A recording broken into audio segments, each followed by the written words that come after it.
Selamat sore jemaat sekalian. Ada sukacita menyanyikan puji-pujian bagi Tuhan? Seringkali kalau mendekat kebaktian kedua, saya merasa sedikit capek. Atau Anda ada enggak? Gitu ya. Karena sudah seharian kadang-kadang dari pagi, agak capek sedikit. Tapi saya dapatkan, habis nyanyi itu biasa langsung, wah segar lagi. Gitu. Kalau nyanyinya kita benar-benar serius. Dan ini sedikit paradoks, mungkin orang pikir kalau nyanyi kan tambah capek kan. Nyanyi kan keluar energi. Nyanyi keluar energi, tapi ketika kita menyanyi dengan sepenuh hati, itu justru seperti ada suatu energi, suatu sukacita yang membual keluar dari dalam hati. Oke, baik, sesudah menyanyikan puji-pujian yang indah, mempersiapkan kita untuk membahas firman Tuhan, saya mengajak kita membuka Alkitab kita di dalam Mazmur. Kita masih dalam Mazmur. Kalau minggu malam biasa saya akan mengajak kita mempelajari kitab Mazmur. Mazmur ini kitab himne orang Yahudi, himne yang diinspirasikan, himne yang penuh dengan teologi. Dan kita sudah di volume kedua. Ingat, Mazmur volume pertama adalah pasal 1 sampai 41, di mana semuanya di situ ditulis oleh Daud. Kemudian masuk ke volume 2 mulai dari pasal 42 sebenarnya. Dan di sini mulai ada penulis-penulis lain selain Daud. Tapi Mazmur yang mau kita pelajari hari ini ternyata ditulis oleh Daud juga. Kita akan membuka Mazmur pasal 52. Kita lihat sini. Mazmur pasal 52 ini sebenarnya melanjutkan yang terakhir kali kita membahas Mazmur pasal 51, dan hari ini kita melihat Mazmur pasal 52. Oke, kalau sudah dapat, ada 11 ayat, saya ajak kita baca silih berganti. Saya ayat 1, Jemaat ayat 2, sampai dengan ayat yang ke-11, tidak terlalu panjang, menjadi renungan kita pada sore hari ini. Demikian firman Tuhan. Untuk pemimpin biduan, nyanyian pengajaran Daud.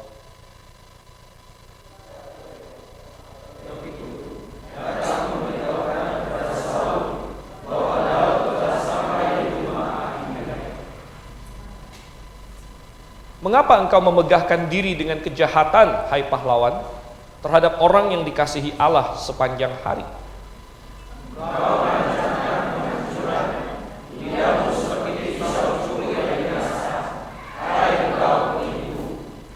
Engkau mencintai yang jahat lebih daripada yang baik, dan dusta lebih daripada perkataan yang benar. Selah.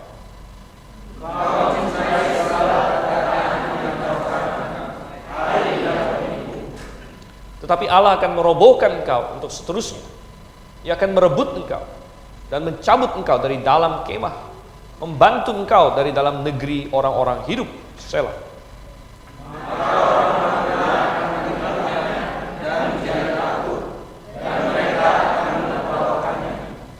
Lihatlah, orang itu yang tidak menjadikan Allah tempat pengungsiannya, yang percaya akan kekayaannya yang melimpah dan berlindung pada tindakan penghancurannya.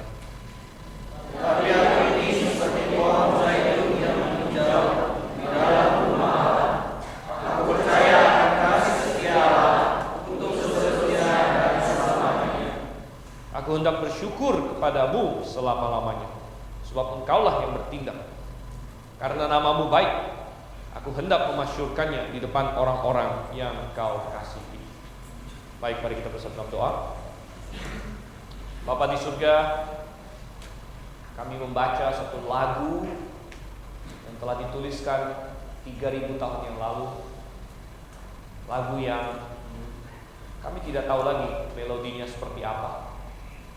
Namun yang kata-katanya Engkau inspirasikan, Engkau ilhamkan untuk menjadi pelajaran bagi kami. Nah, oleh karena itu Tuhan, tolong kami ketika kami membacanya, kami merenungkannya, kami belajar darinya. Agar Engkau yang menunjukkan kepada kami kebenaran-Mu untuk kami lakukan dan kami serap dan kami pahami hari ini. Kami berdoa dan kami Ngajukan permintaan kami ini dalam nama Yesus Kristus. Amin. Iya, Bapak Ibu Saudara yang kasih dalam Tuhan, ini adalah salah satu dari 14 mazmur yang dikasih judul nyanyian pengajaran Daud. Dalam bahasa aslinya adalah maskil di sini. Elai menerjemahkannya nyanyian pengajaran, itu adalah terjemahan yang cukup baik. Maskil itu semacam membuat menjadi bijak, ya, membuat menjadi mampu. Jadi nyanyian pengajaran, ini nyanyian pengajaran Daud. Ada 14 mazmur yang dikasih titel maskil atau nyanyian pengajaran di dalam seluruh kitab Mazmur. Dan ini adalah salah satunya. Dan ada berbagai pengajaran yang diajarkan melalui mazmur-mazmur maskil ini, mazmur-mazmur nyanyian pengajaran. Dan yang satu ini, topiknya adalah pengajaran yang diberikan oleh Daud, dan karena Daud diinspirasikan berarti diberikan oleh Tuhan. Itu pengajaran bagaimana atau pengajaran kepada orang percaya ketika menghadapi kejahatan. Sekali lagi, ini adalah topik kita pada hari ini, yaitu pengajaran, nyanyian pengajaran ketika menghadapi kejahatan. Saudara yang kasih Tuhan, kita hidup di dunia yang penuh dengan kejahatan. Oleh karena itu, apa yang dikatakan di dalam Mazmur ini sangat penting dan sangat relevan bagi kita. Kita jangan naif, kita berpikir bahwa kita hidup di dunia yang semuanya perfect, semuanya baik-baik saja. Tentu tidak. Ada banyak kejahatan di dunia ini. Dan saudara yang kasih Tuhan, yang memicu Daud untuk menuliskan Mazmur ini adalah suatu kejahatan yang dia alami sendiri dalam hidupnya. Nah, ini sangat menarik kalau kita lihat latar belakang dari Mazmur ini. Kita lihat ayat yang kedua, dikatakan ketika Doeg orang Edom itu datang memberitahukan kepada Saul bahwa Daud telah sampai di rumah Ahimelek. Nah, Daud adalah nama yang sangat terkenal, saya yakin kita semua tahu. Doeg dan Ahimelek tidak terlalu terkenal.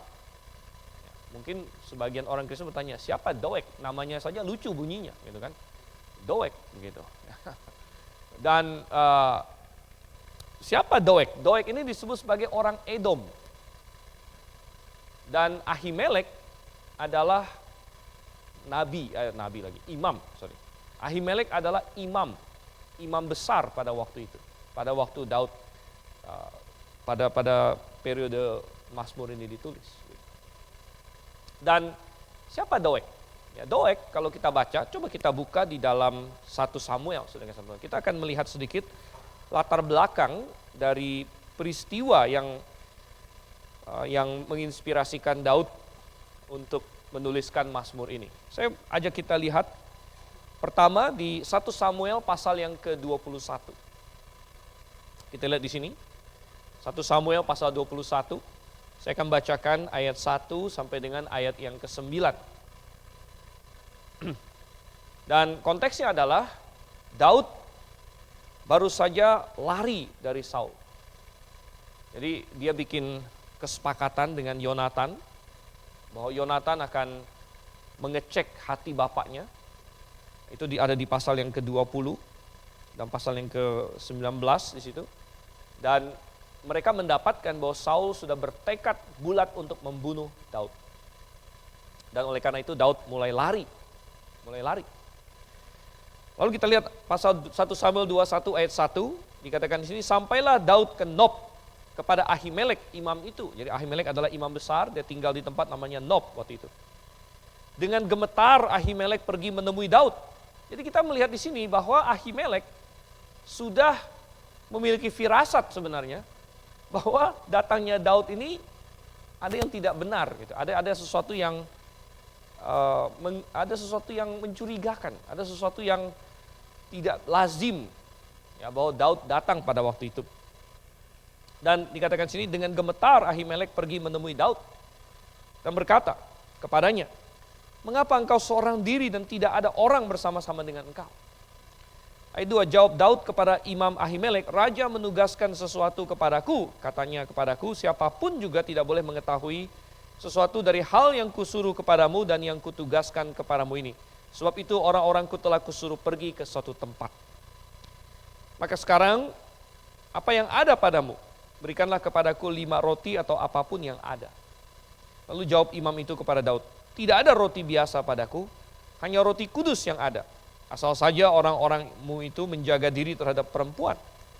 Daud menjawab imam itu, katanya kepadanya, memang kami tidak diperbolehkan bergaul dengan perempuan, seperti sedia kala apabila aku maju berperang. Tubuh orang-orangku itu tahir, sekalipun pada perjalanan biasa. Apalagi pada hari ini masing-masing mereka tahir tubuhnya. Lalu imam itu memberikan padanya roti kudus itu, karena tidak ada roti di sana kecuali roti sajian. Roti itu biasa diangkat orang dari hadapan Tuhan, supaya pada hari roti itu diambil, ditaruh lagi roti baru. Nah kemudian ayat yang ketujuh kita diperkenalkan kepada tokoh Doeg ini. Maka pada hari itu juga ada di sana salah seorang pegawai Saul yang dikhususkan melayani Tuhan. Namanya Doeg, seorang Edom, pengawas atas gembala-gembala Saul. Berkatalah Daud kepada Ahimelek, tidak adakah padamu di sini tombak atau pedang? Sebab baik pedangku maupun senjataku tidak dapat kubawa, karena perintah raja itu mendesak. Kemudian berkatalah imam itu, pedang Goliat orang Filistin yang kau pukul kalah di lembah Tarbantin, itulah yang ada di sini, terbungkus dalam kain di belakang efod itu. Jika engkau hendak mengambilnya, ambillah, yang lain tidak ada, hanya ini. Kata Daud, tidak ada yang seperti itu, berikanlah itu kepadaku. Jadi kita melihat ketika Daud lari dari Saul, dia singgah di kota Nob, itu adalah kota imam. Dan dia kenal dengan Ahimelek, dia kenal baik. Ahimelek adalah imam besar waktu itu. Dan dia minta pertolongan Ahimelek menyediakan makanan untuk dia dan orang-orang yang lari bersama dengan dia. Dan senjata. Dan Ahimelek akhirnya memberikan kepada dia roti sajian yang dari dalam kemah suci. Dan memberikan satu-satunya pedang yang ada di sana, yaitu pedang Goliat.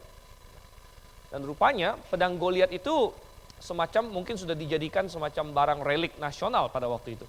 Dan sebenarnya pedang Goliat ini dimenangkan oleh Daud. Kalau kita masih ingat ketika dia berperang melawan Goliat, dia memakai ali-ali. Dan dia seperti dalam cerita sekolah minggu, tos katanya, kan? Dan kena ke dahinya dan Goliat mati. Dan Daud berlari mengambil pedang Goliat dan memancung Goliat. Jadi pedang itu mestinya punya Daud memang, karena dia yang ambil dari Goliat. Nah kita tidak tahu dealnya apa, mungkin Saul meyakinkan Daud sudahlah ini jadi barang kenang-kenangan aja, ini jadikan barang museum saja. Gitu. Untuk mengenang kehebatan kamu, dan akhirnya itu ditaruh di kemah suci. Dipelihara oleh imam-imam di situ. Dan ketika Daud lari dari Saul, dia tidak sempat membawa senjata apa-apa, dia datang ke sana dan dikasih pedang Goliat oleh Ahimelek. Nah, untuk melanjutkan, coba kita buka 1 Samuel pasal 22. Nah, jadi kita diperkenalkan kepada si Doeg tadi kan. Doeg ini rupanya adalah pegawai Saul, namun dia tadinya adalah orang Edom. Saudara kasih Tuhan. Dia adalah orang Edom. Edom adalah keturunan Esau. Edom adalah bukan orang Israel sebenarnya. Dan Edom adalah bangsa yang sebenarnya berseberangan dengan Israel dan sering memusuhi Israel. Tapi entah kenapa si Doeg ini menjadi anak buahnya Daud, menjadi anak buahnya Saul maksudnya. Nah, coba kita lihat di dalam pasal yang ke-22, 1 Samuel pasal yang ke-22. Dan kita lihat ayatnya yang ke-6. Dan ini yang akhirnya menginspirasi Daud untuk menulis Mazmur 52. Kalau kita lihat 1 Samuel pasal 22 ayat yang ke-6, hal itu terdengar oleh Saul bahwa Daud lari ke sana kemari. Sebab Daud dan orang-orang yang bersama-sama dengan dia telah diketahui tempatnya. Adapun Saul ada di Gibea, sedang duduk di bawah pohon tamariska di bukit. Dengan tombaknya di tangan dan semua pegawainya berdiri di dekatnya. Lalu berkatalah Saul kepada para pegawainya yang berdiri di dekatnya, cobalah dengar ya orang-orang Benyamin.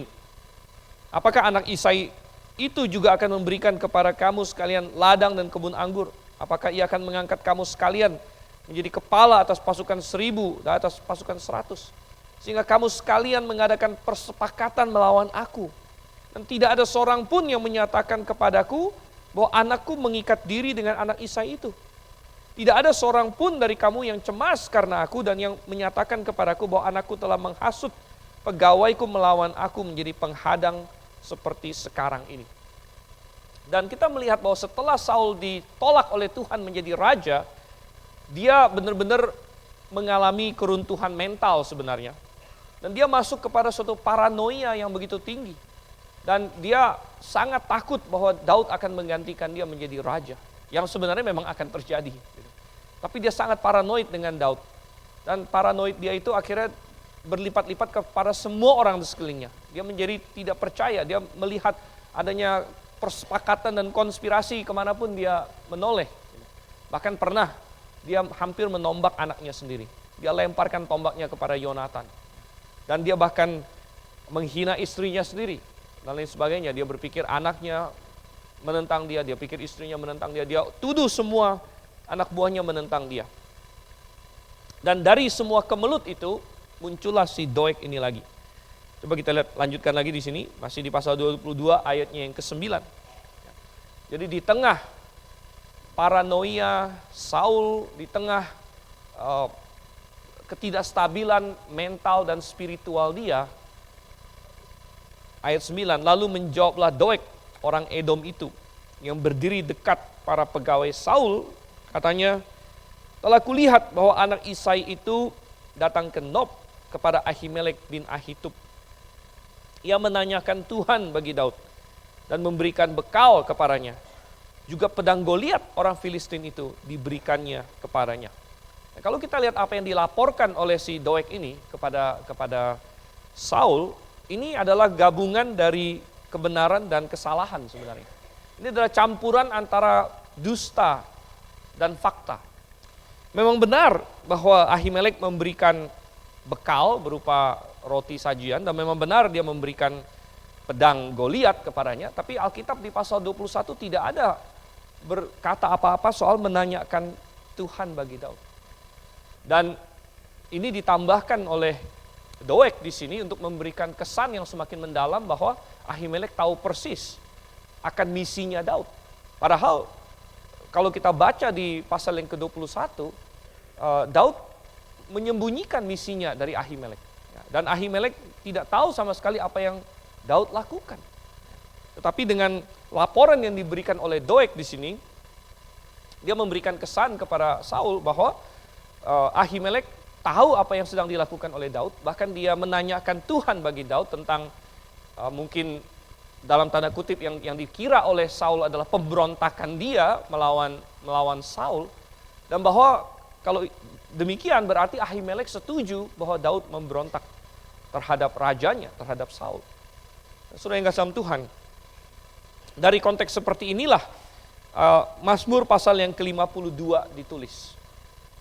Dan sebenarnya untuk lengkapnya kita perlu membaca sisa dari pasal 22, namun kita tidak akan melakukannya karena itu terlalu panjang. Tapi kalau saya ringkaskan, kalau kita baca terus ayat yang ke-11, di situ dikatakan, lalu raja menyuruh memanggil Ahimelek bin Ahitub imam itu bersama-sama dengan seluruh keluarganya, para imam yang di Nob, dan datanglah sekaliannya menghadap raja.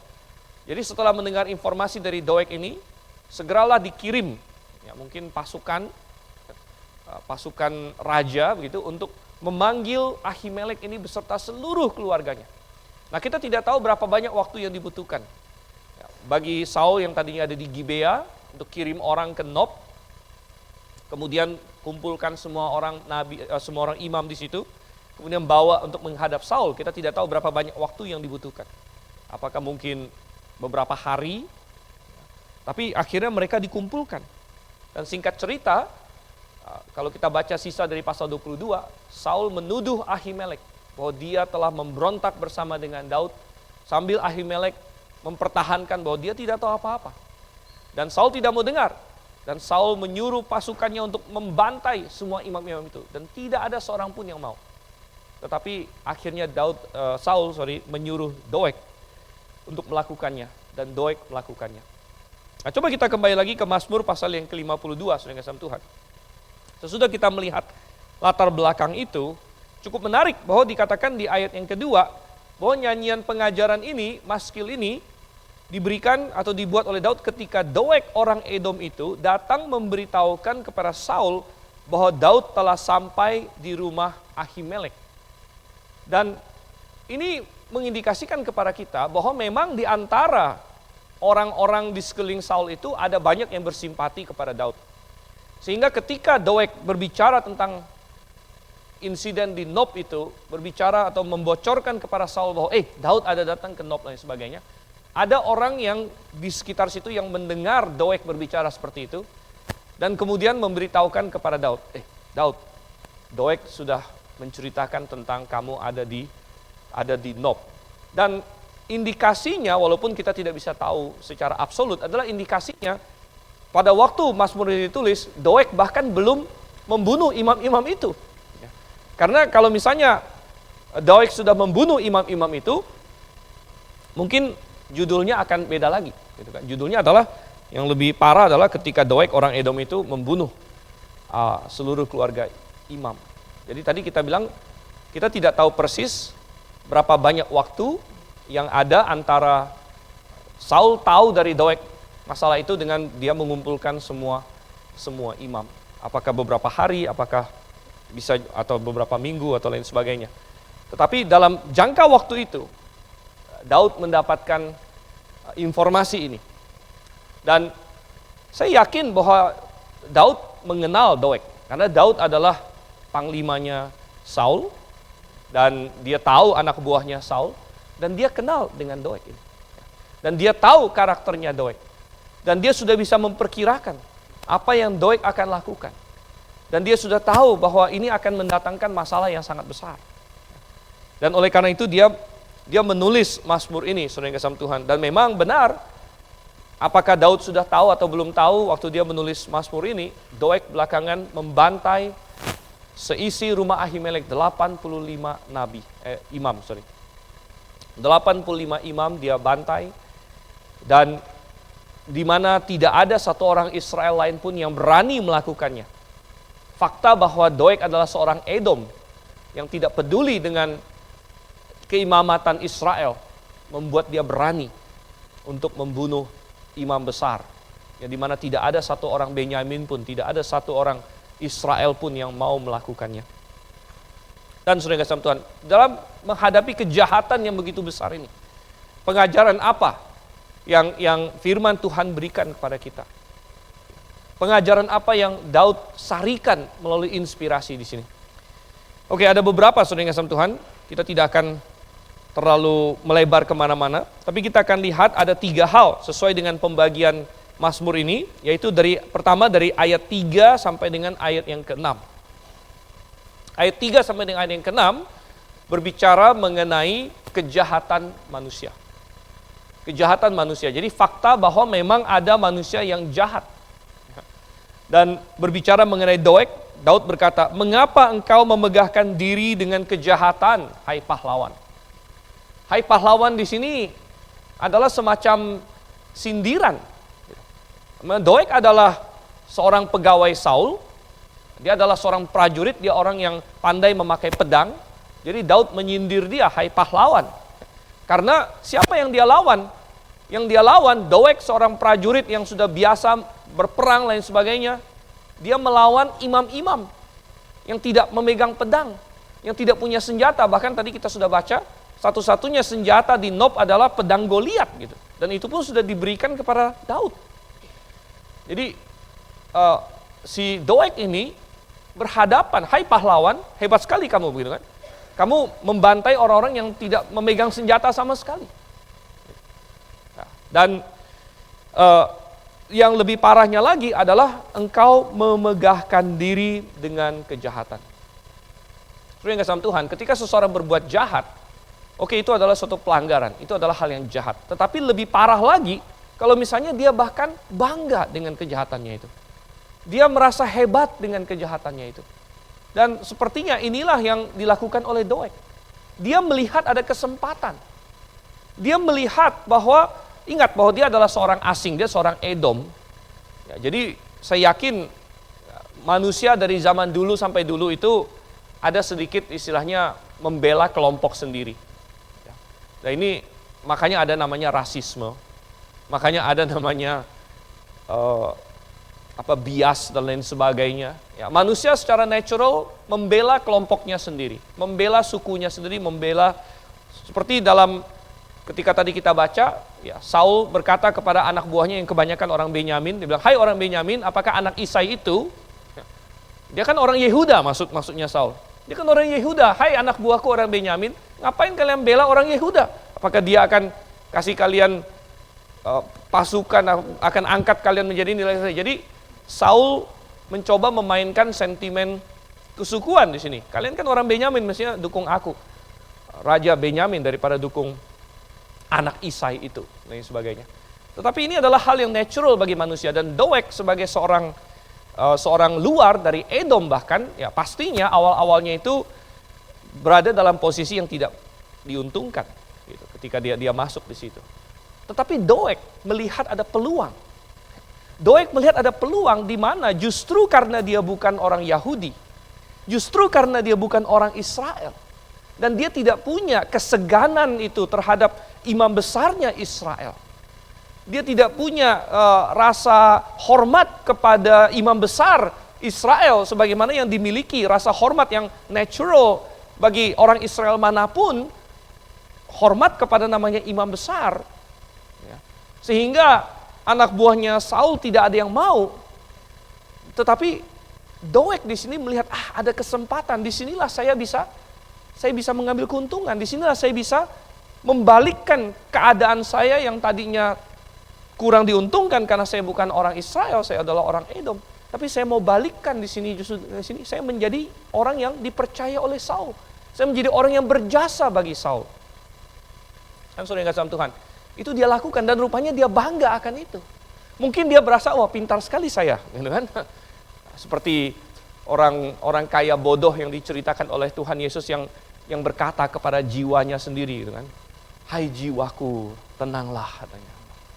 Karena tersedia bagimu makanan yang bertumpuk-tumpuk lain sebagainya. Jadi berbicara kepada jiwanya sendiri, menenangkan dirinya sendiri. Ya mungkin Doeg juga bisa berkata kepada jiwanya sendiri, wah Doeg, kamu sudah hebat ya. Kamu berhasil untuk membalikkan keadaan. Dengan kepintaran kamu, kamu telah tadinya orang yang mungkin ya, dalam kasta yang agak rendah di antara pegawai-pegawai Saul, namun sekarang kamu menjadi kepercayaan Raja Saul dan lain sebagainya. Dan dia pasti mendapatkan benefit-benefit yang luar biasa dari Saul ketika dia menjadi satu-satunya yang mau seolah-olah mendukung Saul di dalam paranoia dia. Mendukung Saul di dalam kegilaan dia. Satu-satunya yang mau mendukung Saul di dalam kejahatan yang dia lakukan kepada imam-imam di Nob itu. Dan dia memegahkan diri, saudara yang kasih Tuhan. Dia memegahkan diri di dalam kejahatannya. Wow. Kita bisa lihat lagi di sini ayat yang keempat. Ayat yang keempat dikatakan di sini kan, engkau merancangkan penghancuran, lidahmu seperti pisau cukur yang diasah, hai engkau penipu. Dan insiden ini memberitahu kita betapa berbahayanya dan powerfulnya lidah. Ya, lidah. Dan ingat, tadi kita bilang bahwa ada kemungkinan, sekali lagi saya tidak tahu absolut, tapi berdasarkan judul dari Mazmur pasal 52 ini, bisa jadi waktu Daud menulis ini, Doeg bahkan belum membunuh imam-imam itu. Tapi itu akan dilakukan. Tetapi yang Daud tahu adalah bahwa Doeg dengan lidahnya memberitahukan kepada Saul sesuatu yang akan menghancurkan imam-imam itu. Dan dengan lidahnya bahkan menambahi hal-hal yang tidak benar. Dia membumbui, dia dengan lidahnya sengaja membentuk suatu gambaran bahwa imam-imam ini menolong Daud dalam pemberontakan dan lain sebagainya. Daud tahu itu.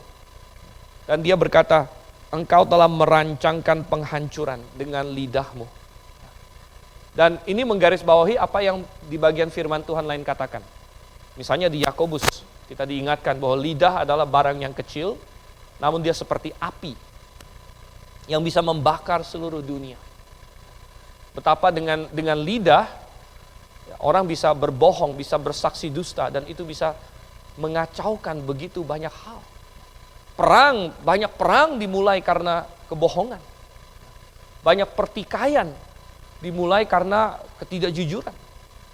Ada bahkan antar keluarga, antar saudara, antar ayah dan anak dan lain sebagainya, antar ibu dan putri yang hubungannya kacau balau karena masalah lidah misalnya. Ini adalah hal yang penting untuk kita pahami, saudara kasih Tuhan. Nah, mungkin kita berkata, ya ini kan orang-orang jahat, gitu kan? Ini orang-orang jahat. Apakah ini beraplikasi kepada saya? Oh saudara, ini tentu peringatan bagi kita semua. Bukan hanya bagi orang yang kita anggap kafir. Oh ini orang kafir, orang jahat, doek-doek dunia ini. Gitu. Tetapi ini juga menjadi peringatan bagi kita. Ya. Bahwa begitu banyak orang memegahkan diri, berbangga atas kejahatannya.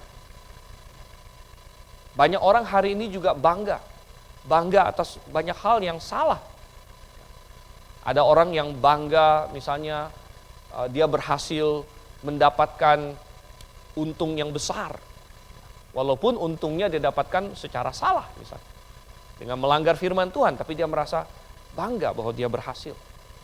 Ada orang yang bangga karena dia naik pangkat lain sebagainya, tapi dengan cara yang tidak benar. Ada juga yang seperti itu. Ada orang yang bangga karena dia melanggar hukum Tuhan. Ya, dalam hal hubungan, wah saya sudah punya pacar sekian banyak, ya, saya putusin terus, macam malah bangga sudah dengan Tuhan. Ya, kan? Dan ada macam-macam hal yang orang bisa banggakan, ya, yang sebenarnya melanggar firman Tuhan. Dan siapakah di antara kita yang bisa berkata saya tidak perlu menjaga lidah saya lagi? Tidak ada. Semua kita, bahkan orang yang sudah percaya Tuhan pun harus menjaga lidah. Dan berbicara mengenai menjaga lidah, bahkan kalau kita baca tadi, Daud sendiri pun sebenarnya harus berhati-hati. Kenapa? Karena sebenarnya masalah ini bisa muncul, salah satu faktornya adalah karena Daud sendiri tidak berterus terang kepada si Ahimelek itu.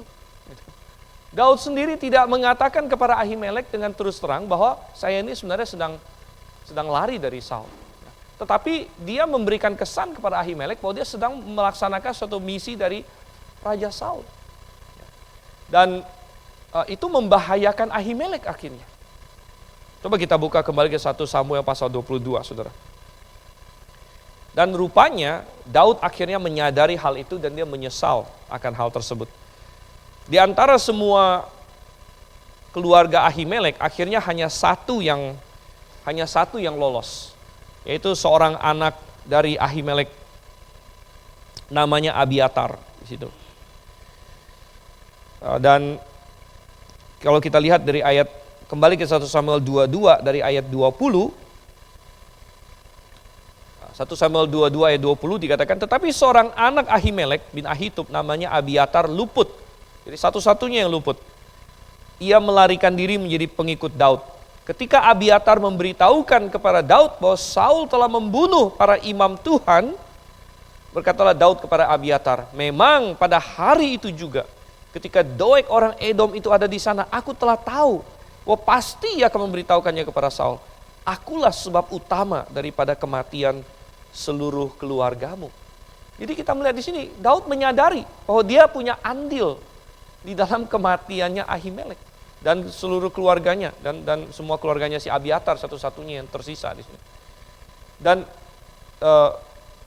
Daud berkata, pada hari itu aku melihat Doeg, aku sudah tahu ini pasti masalah. Dan saya tidak tahu apakah Daud menyesal, dia tidak, misalnya, apakah ada opsi bahwa dia membunuh si Doeg?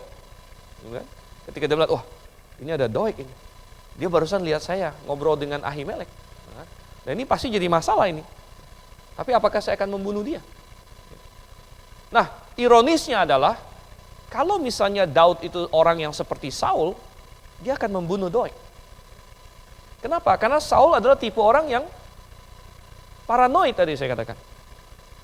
Daud bisa jadi raja, belum jadi raja. Daud tidak pernah bilang dia mau jadi raja, walaupun dia sudah diurapi kan itu rahasia. Daud tidak pernah berkata dia mau jadi raja, tapi Saul berpikir dia bisa jadi raja. Dia bisa mengancam saya, maka saya harus bunuh dia duluan. Banyak orang seperti itu, sudah. Dan kalau misalnya Daud adalah orang yang seperti Saul, dia akan membunuh Doeg. Namun Daud bukan orang seperti itu. Dan Daud berpikir ya bahwa wah ini pasti masalah. Tapi kan Doeg pada saat itu belum melakukan apa-apa. Dia hanya ada di situ saja. Tapi ternyata apa yang ditakutkan oleh Daud benar terjadi. Tapi Daud menyadari bahwa oke, karena aku ada di tempat Ahimelek itu.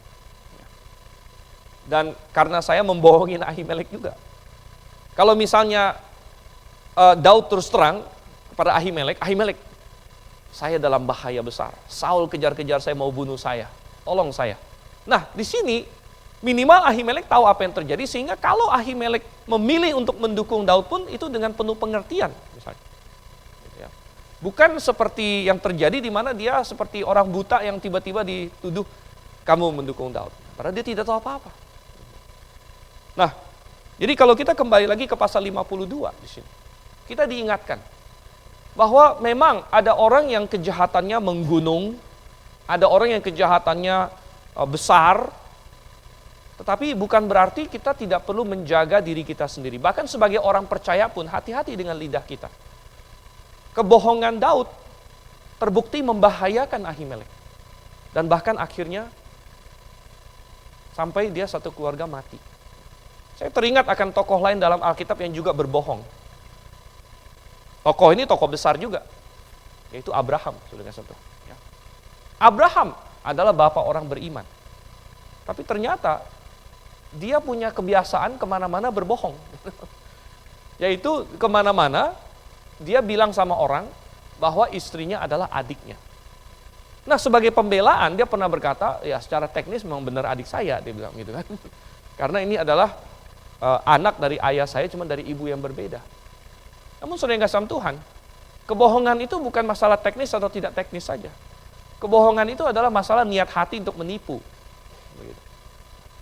Dan ketika Abraham mengatakan bahwa dia adik saya dalam konteks, ya, sedang ditanya oleh raja yang lirik-lirik istri kamu, gitu. Ya.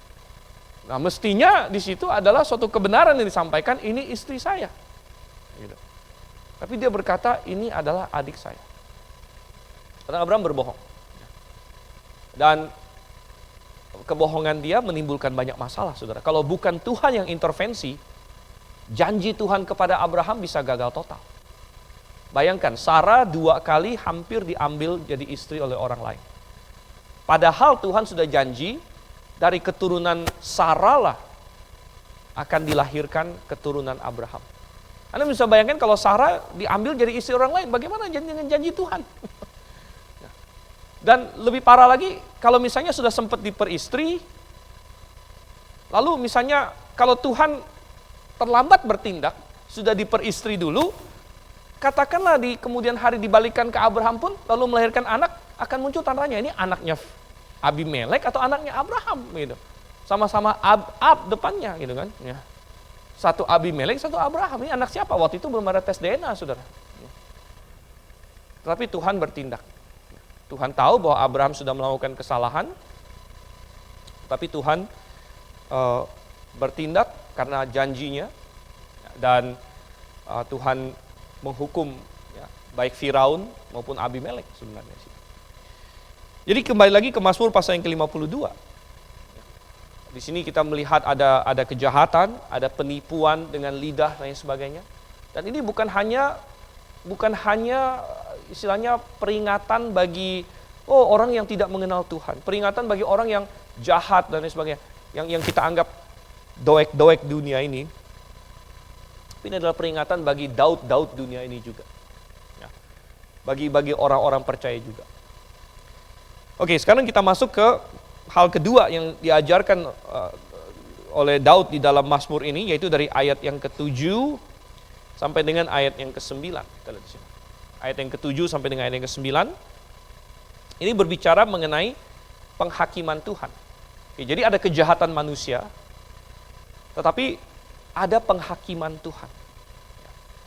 Dan penghakiman Tuhan ini digambarkan dengan sangat grafis di sini, ayat 7 dengan bahasa tetapi Tuhan akan merobohkan engkau untuk seterusnya, ia akan merebut engkau dan mencabut engkau dari dalam kemah, membantun engkau.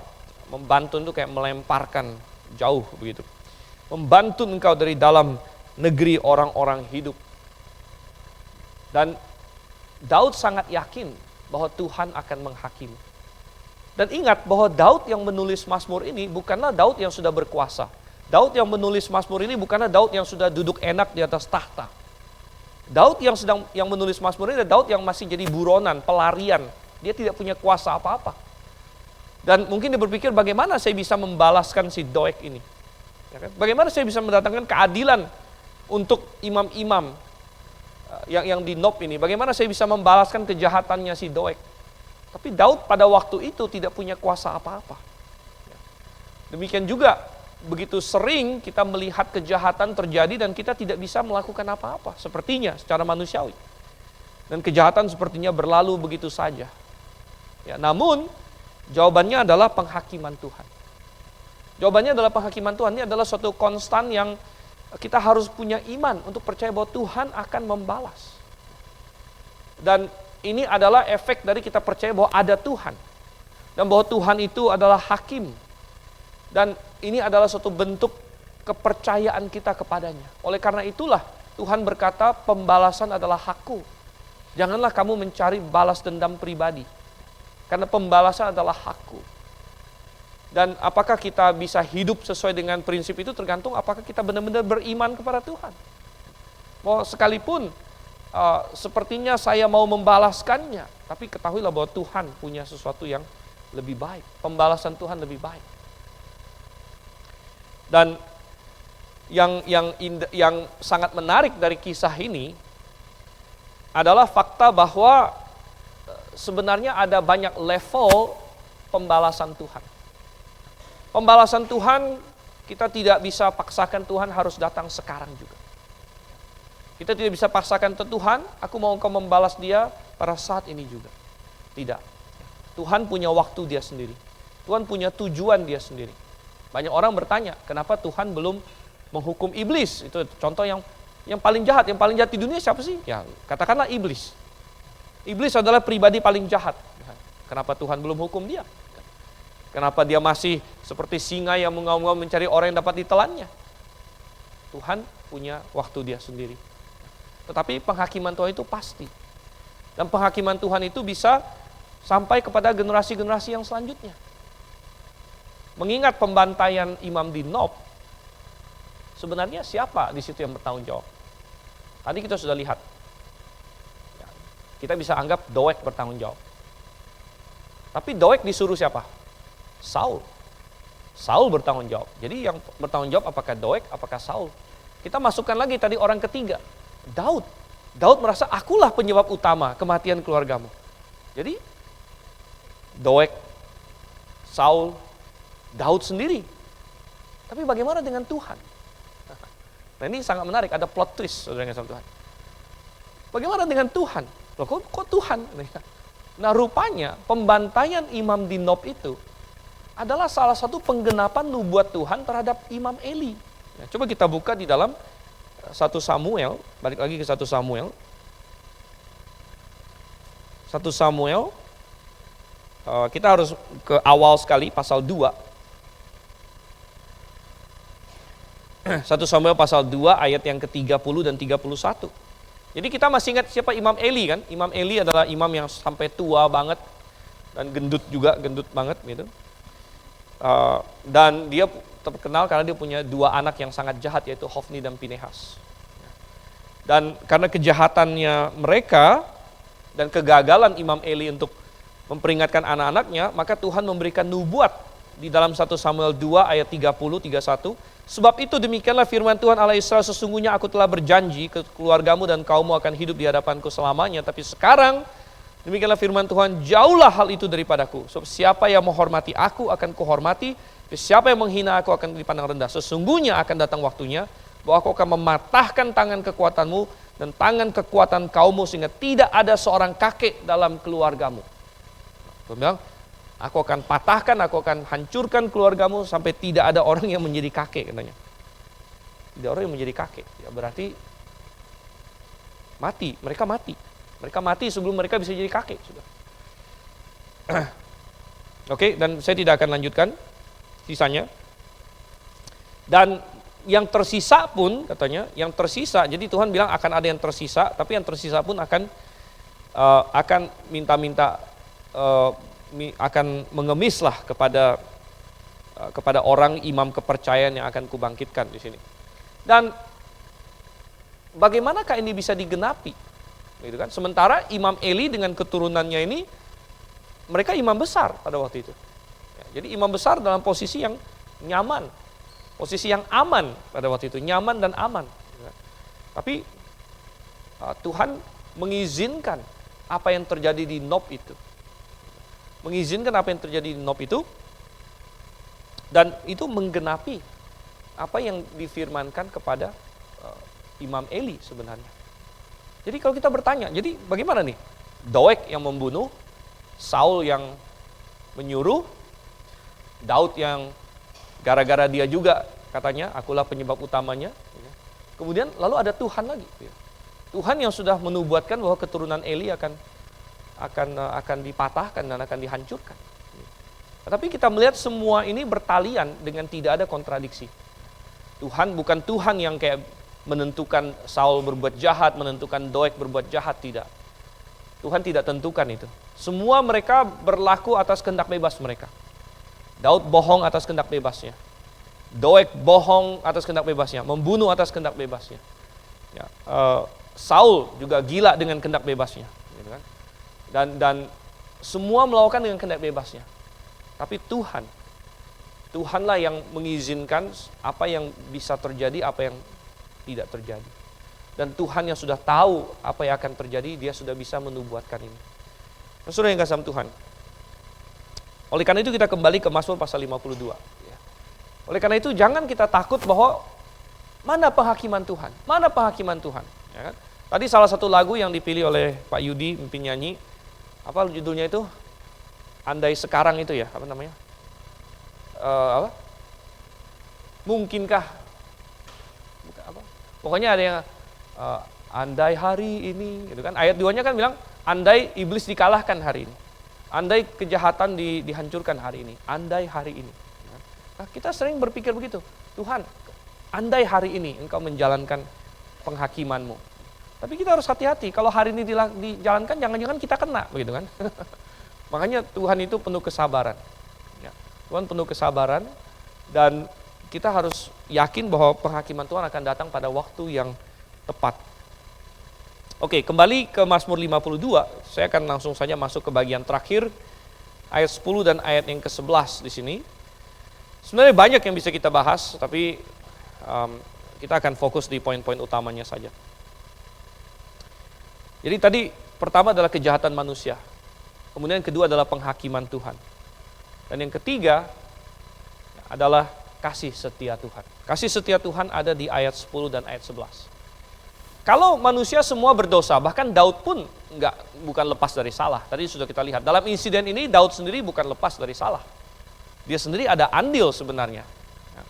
Dan kalau semua manusia tidak ada yang benar, lalu ada penghakiman Tuhan, lalu bagaimana? Bagaimana nasib kita semua? Maka satu-satunya pengharapan adalah kasih setia Tuhan.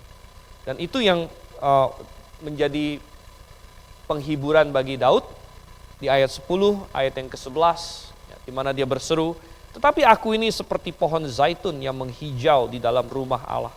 Aku percaya akan kasih setia Allah untuk seterusnya dan selamanya. Kita harus menjadi orang-orang yang berharap bukan kepada keadilan Allah lagi, tapi kepada kasih karunia-Nya. Kepada bahwa Dia akan baik, bahwa Dia akan punya kasih setia. Karena kita menerima kasih setia itu, kita menerima kasih karunia itu.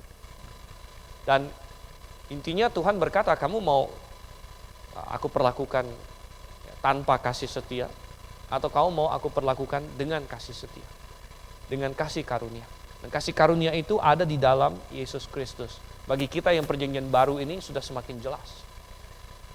Ada di dalam Yesus Kristus.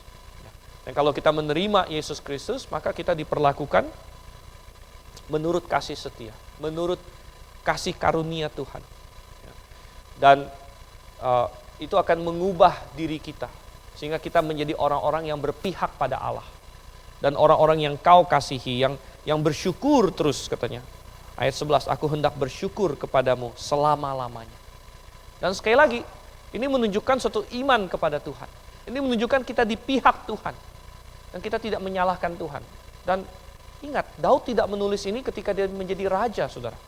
Ini adalah ketika dia sedang dalam salah satu puncak kesulitan hidupnya, di mana dia sedang lari tunggang langgang. Ya, dia sering berkata, hanya tinggal sejengkal antara aku dengan maut. Dan dia melihat Saul bagaikan melemparkan jala yang menutupi jalan-jalannya. Ya. Dia lari ke Ahimelek, Ahimelek dibunuh. Saya rasa salah satu tujuan Saul membunuh dengan begitu sadis semua imam di Nob, begitu ya, di mana dia membunuh semua imam di Nob dengan begitu sadisnya, adalah untuk memberikan suatu peringatan kepada semua orang di Israel, jangan ada satupun yang menerima Daud, jangan ada satupun yang bahkan berani ngomong sama Daud. Ya. Pokoknya ketemu Daud harus lapor saya. Ini adalah semacam fear tactic, ya, semuanya taktik untuk mendatangkan ketakutan pada semua orang Israel. Tidak ada satupun yang berani membantu Daud. Dan Daud bisa merasakan bahwa Saul sedang melemparkan jala yang mencoba menutup semua jalan lari dia. Secara manusiawi itu yang sedang Daud hadapi. Tetapi dia bisa berkata, aku yakin akan Tuhan. Aku yakin akan Tuhan, aku yakin akan kasih setia Tuhan. Aku mau bersyukur kepada Tuhan. Dan kadang-kadang di dalam hidup ini kita bisa menghadapi begitu banyak hal, saudara. Di mana mungkin kita merasa bahwa jalan buntu di mana-mana. Ya, dan semacam ada suatu jala yang menutupi kita. Seperti Daud mungkin merasakannya pada waktu itu. Namun kita harus yakin bahwa kalau kita adalah orang yang di pihak Tuhan, kalau kita adalah anaknya, kalau kita adalah orang yang dikasihinya, maka apapun yang terjadi, kita berurusan dengan kasih setia Tuhan. Dan Dia akan memberikan kita kekuatan. Dan Dia akan memberikan pada kita jalan keluar. Dan tidak ada satupun dari janjinya yang akan gagal. Walaupun itu nampak sangat jauh hari ini. Ketika Daud sedang di gua, tidak terpikir olehnya bagaimana dia bisa menjadi raja. Ketika dia sedang pura-pura jadi orang gila di depan orang Filistin. Ya, rupanya acting Daud lumayan jago, harus dikasih Oscar hari ini, saudara. Ya. Karena actingnya jago ini karena nyawanya taruhan begitu. Dia gagal acting bakal mati.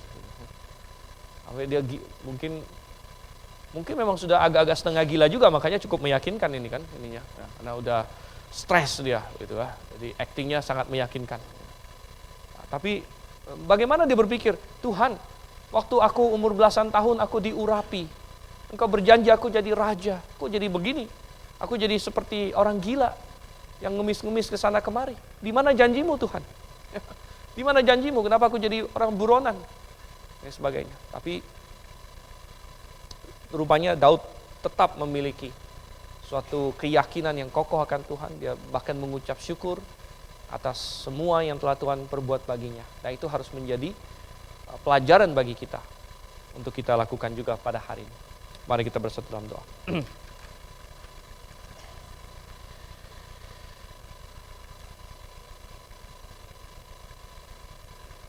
Bapa di surga, kami pada malam hari ini belajar dari Mazmur yang ditulis oleh Daud di hadapan suatu kejahatan besar yang terjadi dalam hidupnya, terjadi kepada orang yang dia kenal, kepada sahabatnya Abiatar, mana keluarganya dibunuh semua, dan Daud sendiri menghadapi kesulitan yang begitu besar. Namun di tengah semua itu, dia mendapatkan suatu pengajaran dari Roh Kudus-Mu yang kemudian dia teruskan kepada kami lewat inspirasi, bahwa di atas semua itu Engkau berdaulat. Di atas kejahatan manusia, Engkau menghakimi dan Engkau melindungi orang-orang yang mengasihi Engkau. Nah, pimpin kami Tuhan dalam pergumulan kami yang tentu berbeda dari Daud, namun sama juga dalam pengertian semua yang kami hadapi adalah hal-hal yang manusiawi. Dan Engkau berjanji memberikan jalan keluar kepada kami. Engkau yang kiranya tolong kami, kuatkan kami, berkati kami Tuhan. Kami berdoa dalam nama Yesus Kristus. Amin.